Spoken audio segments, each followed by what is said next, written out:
ओम गुरुर्ब्रह्मा गुरुर्विष्णु गुरुदेवो महेश्वरः गुरुः साक्षात् परब्रह्म तस्मै श्री गुरवे नमः। सच्चिदानंद रूपाय विश्वोत्पत्त्यादिहेतवे तापत्रय विनाशाय श्रीकृष्णाय वयं नमः। ईशावास्योपनिषद द्वितीय भाग। अंधतमः प्रविशन्ति ये विद्यामुपासते ततो भूयः इव ते तमो यउ विद्याया गुणरताः। जो मनुष्य भोगों में आसक्त होकर उसकी प्राप्ति के साधन स्वरूप अविद्या का विविध प्रकार के कर्मों का अनुष्ठान करते हैं, उन कर्मों के फलस्वरूप अज्ञान रूपी अंधकार से परिपूर्ण विविध योनियों और भोगों को ही प्राप्त होते हैं। वे मनुष्य जन्म के चरम परम लक्ष्य श्री परमेश्वर को न पाकर निरंतर जन्म मृत्यु के संसार के प्रवाह में पड़े हुए विविध तापों में संतप्त होते हैं। दूसरे मनुष्य जो न तो अंतःकरण की शुद्धि के लिए कर्तापन के अभिमान से रहित कर्मों का अनुष्ठान करते हैं, न विवेक वैराग्य आदि ज्ञान के प्राथमिक साधनों का ही सेवन करते हैं, परंतु केवल शास्त्रों को पढ़ सुनकर अपने में विद्या का ज्ञान का मिथ्या आरोप करके ज्ञानाभिमानी बन जाते हैं, यानी ज्ञान का अहंकार पाल लेते हैं और कहते हैं हमारे लिए तो अब कोई कर्तव्य ही नहीं बचा है। इस प्रकार कहते हुए कर्तव्य कर्मों का त्याग कर देते हैं। इंद्रियों के वश में होकर शास्त्र विधि के विपरीत मनमाना आचरण करने लगते हैं। इससे वे लोग सकाम भाव से कर्म करने वाले विषयासक्त मनुष्यों की अपेक्षा भी अधिकतर अंधकार को पशु पक्षी सूकर ऊकर आदि नीच योनियों को रौरवादि कुंभीपाक आदि घोर नरकों में प्राप्त होते हैं। अन्य देवाहुर विद्यान्य दाहुर विद्या इति शुश्रुम धीराणाम नस्तद विचक्षिरे।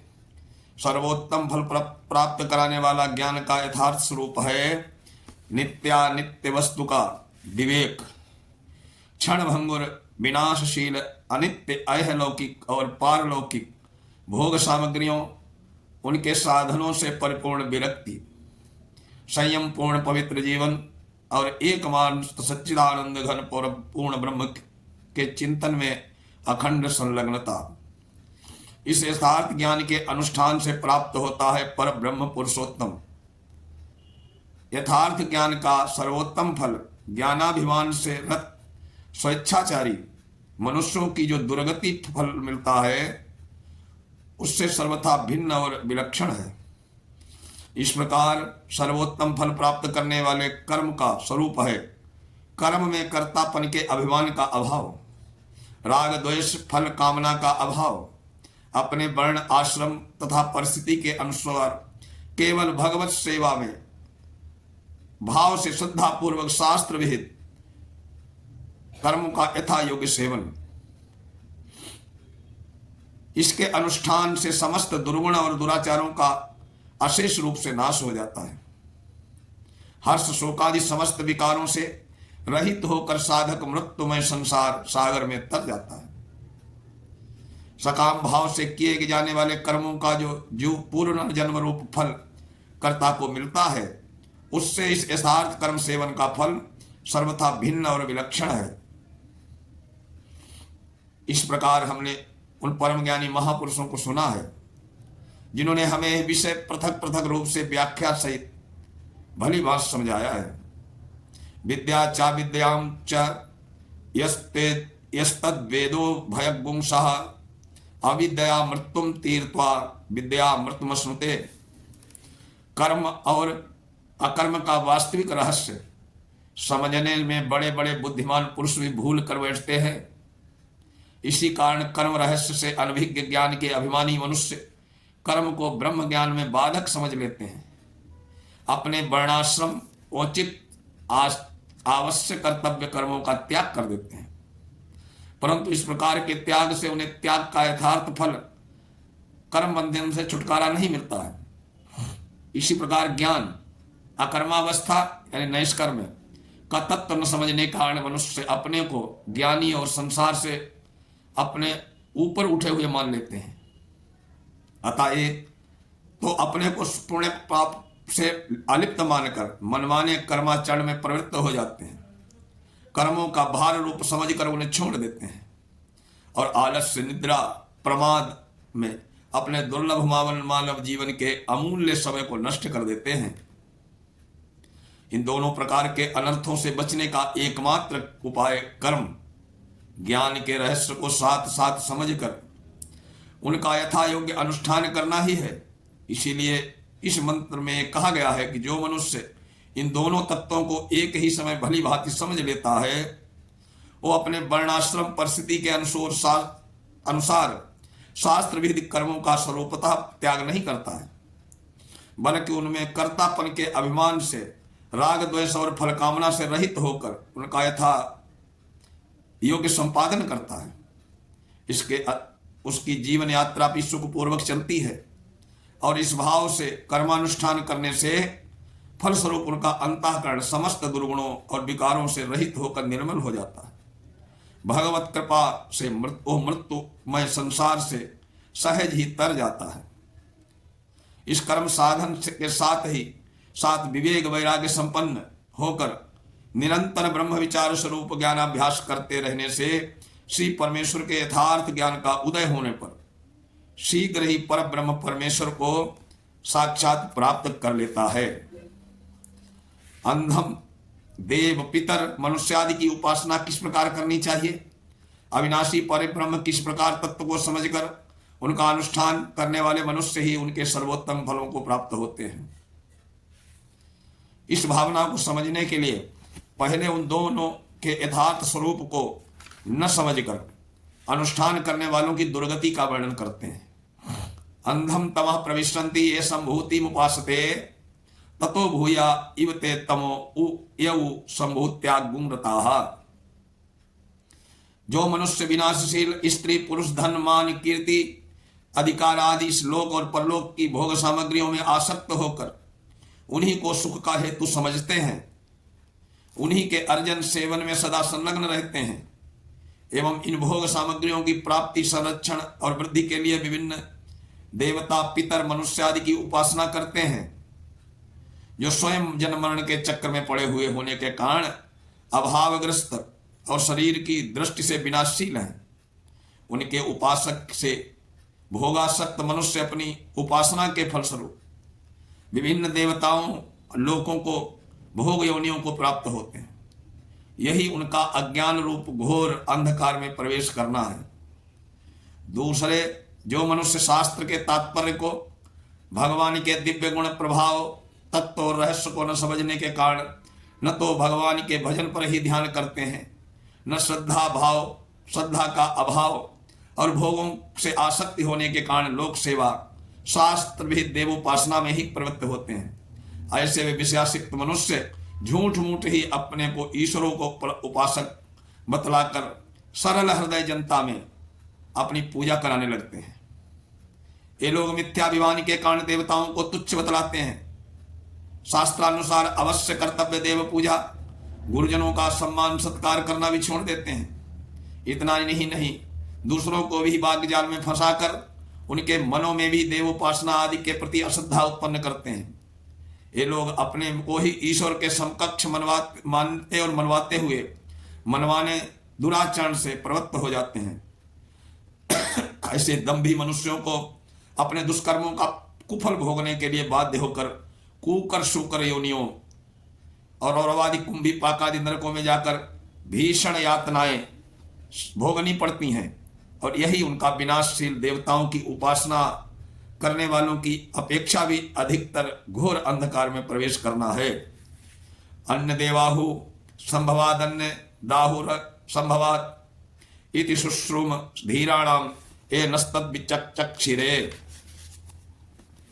अविनाशी ब्रह्म की उपासना का यथार्थ स्वरूप है पर ब्रह्म पुरुषोत्तम भगवान को सर्वशक्तिमान, सर्वज्ञ, सर्वाधार, सर्वमय, संपूर्ण संसार के कर्ता, धर्ता, हर्ता, नित्य अविनाशी समझना। भक्ति, श्रद्धा और प्रेम पूरित हृदय से नित्य निरंतर उनके दिव्य परम मधुर नाम रूप लीला धाम और प्राकृत गुण रहित दिव्य गुणमय सच्चिदानंद घन स्वरूप का श्रवण कीर्तन, स्वरूप का स्मरण करते रहना। इस प्रकार की सच्ची उपासना से उपासक को शीघ्र ही अविनाशी पुरुषोत्तम परम ब्रह्म की प्राप्ति होती है। संभूतिम च विनाशम च यस्तद्वेदो भयगुंसः विनाशेन मृत्युम तीरवत्वा संभूत्या मृतमश्नुते। जो मनुष्य समझ लेता है कि पर ब्रह्म परम पुरुषोत्तम नित्य अविनाशी सर्वव्यापी सर्वशक्तिमान सर्वाधार सर्वाधिपति सर्वात्मा और सर्वश्रेष्ठ है, वे परमेश्वर नित्य निर्गुण और नित्य सगुण हैं। इसी के साथ ये भी समझ लेता है कि देवता पितर मनुष्य आदि जितनी भी योनियां और भोग सामग्रियां हैं सभी विनाशशील हैं, क्षणभंगुर हैं, जन्म मृत्युशील होने के कारण महान दुख के कारण हैं। तथापि इनसे जो सत्ता स्फूर्ति शक्ति है वो सभी भगवान की है। भगवान के जगत चक्र के सुचारू रूप से चलने रहने के लिए भगवत प्रीत्यर्थ ही उनकी यथायोग्य सेवा पूजा आदि करने की आज्ञा शास्त्रों ने दी है। भगवान शास्त्र भगवान की ही वाणी है। वो मनुष्य अहलौकिक और परलौकिक देव पितरादि लोगों के भोगों से में आसक्त न होकर कामना ममता आदि हृदय से निकालकर इन सब की यथायोग्य शास्त्र विहित सेवा पूजा करता है। उससे जीवन यात्रा सुखपूर्वक चलती है। उससे आभ्यंतरिक विकारों का नाश होकर अंतःकरण शुद्ध और पवित्र हो जाता है। भगवत कृपा से वो सहज ही मृत्यु में संसार सागर से तर जाता है। विनाशशील देवता आदि की निष्काम उपासना के साथ ही अविनाशी परात्पर प्रभु की उपासना वो शीघ्र ही अमृत रूप परमेश्वर को प्राप्त कर लेता है। हिरण्यमयन पात्रेण सत्यापिहितम मुखम तत्वं पोषन्न पावृणो सत्य धर्माय दुष्टय। भक्त इस प्रकार प्रार्थना करते हैं कि हे भगवान, आप अखिल ब्रह्मांड के पोषक हैं, आपसे ही सबको पुष्टि प्राप्त होती है, आपकी भक्ति ही सत्य धर्म है, मैं उसमें लगा हुआ हूं, अतः भी मेरी पुष्टि के मेरे मनोरथ की पूर्ति तो आप अवश्य ही करेंगे। आपका दिव्य श्रीमुख सच्चिदानंद स्वरूप प्रकाशमय सूर्यमंडल की चमचमाती हुई ज्योतिर्मयी यवनिका से आवृत है। मैं आपका निरावरण प्रत्यक्ष दर्शन करना चाहता हूं, अतएव जो भी आवरण प्रतिबंधक हो उन सबको मेरे लिए आप हटा लीजिए, अपने सच्चिदानंद घन स्वरूप को प्रत्यक्ष प्रकट कीजिए। पूषण्य करसेयम सूर्य प्राजा पत्य व्यूह रश्मीन्य समूह तेजो यत्ते रूपम कल्याणतमं तत्ते पश्यामि यो सावसौ पुरुषासोहमस्मि। भगवान अपनी सहज कृपा से भक्तों से भक्ति साधन में दृष्टि प्रदान करके उनका पोषण करने वाले हैं। आप समस्त ज्ञानियों के अग्रगण्य परम ज्ञान स्वरूप अपने भक्तों को अपने स्वरूप का यथार्थ ज्ञान प्रदान करने वाले हैं। आप सबका यथायोग्य नियमन नियंत्रण और शासन करने वाले हैं। आप ही भक्तों या ज्ञानी महापुरुषों के लक्ष्य हैं। अभिज्ञ होने पर भी भक्त वत्सल स्वरूप भाव के कारण भक्त के द्वारा उनके जानने में आ जाते हैं। आप प्रजापति के भी प्रिय हैं। हे प्रभु, इस सूर्य मंडल की तप्त रश्मियों को एकत्र करके अपने लुप्त कर लीजिए। इससे उग्र तेज को समेट कर अपने में मिला लीजिए। मुझे अपने दिव्य स्वरूप के प्रत्यक्ष दर्शन कराइए। अभी तो मैं आपकी कृपा से आपके सौंदर्य माधुर्य निधि दिव्य परम कल्याणमय सच्चिदानंद स्वरूप का ध्यान दृष्टि से दर्शन कर रहा हूँ, साथ ही बुद्धि के द्वारा समझ भी रहा हूँ। जो आप परम पुरुष इस सूर्य और समस्त विश्व के आत्मा हैं, वही मेरे भी आत्मा हैं, अतः मैं भी वही हूँ। वायुर्निलम अमृतम अथेदम भस्मांतगुं शरीरम ओम कृतो स्मर कृतगुं स्मर कृतो स्मर कृता स्मर। परम धाम का यात्री वो साधक अपने प्राण इंद्रिय और शरीर को अपने से सर्वथा भिन्न समझकर उन सब को अपने अपने उपादान तत्व में सदा के लिए विलीन करना, सूक्ष्म और स्थूल शरीर का सर्वथा विघटन करना चाहता है। इसीलिए कहता है कि प्राणादि समष्टि वायु आदि में प्रविष्ट हो जाएं, स्थूल शरीर जलकर भस्म हो जाए, फिर वो अपने आराध्य देव पर ब्रह्म पुरुषोत्तम श्री भगवान से प्रार्थना करता है कि हे यज्ञ में विष्णु, सच्चिदानंद विज्ञान स्वरूप परमेश्वर, आप अपने निर्जन मुझको और मेरे कर्मों का स्मरण कीजिए, क्योंकि आपने कहा है कि अहम स्मरामि मद भक्तम नयामि परमाम गतिम। मैं अपने भक्त का स्मरण रखता हूँ, मैं अपने भक्त का स्मरण करता हूँ, उसे परम गति में पहुंचा देता हूँ, अपनी सेवा में स्वीकार कर लेता हूँ, क्योंकि यही सर्वश्रेष्ठ गति है। इसी अभिप्राय से भक्त वहां दूसरी बार फिर कहता है कि भगवान आप मेरे कर्मों का स्मरण कीजिए। अंतकाल में मैं आपकी स्मृति में आ गया तो फिर निश्चय ही आपकी सेवा में शीघ्र पहुंच जाऊंगा। अग्ने नय सुपथाराय स्मान विश्वानि देव वयुनानि विद्वान योध्यस्मज्जुहुराण मैनो भूष्ठाम ने नमोते नम उक्तिम विधेम। साधक कहता है कि हे अग्नि देवता, मैं अब अपने परम प्रभु भगवान की सेवा में पहुंचना, सदा के लिए उन्हीं की सेवा में रहना चाहता हूं। आप शीघ्र ही मुझे परम सुंदर मंगलमय उत्तरायण मार्ग से भगवान के परम धाम में पहुंचा दीजिए। उनकी कृपा से इस समय भी मैं ध्यान नेत्रों से उनके दिव्य स्वरूप के दर्शन और नाम का उच्चारण कर रहा हूं।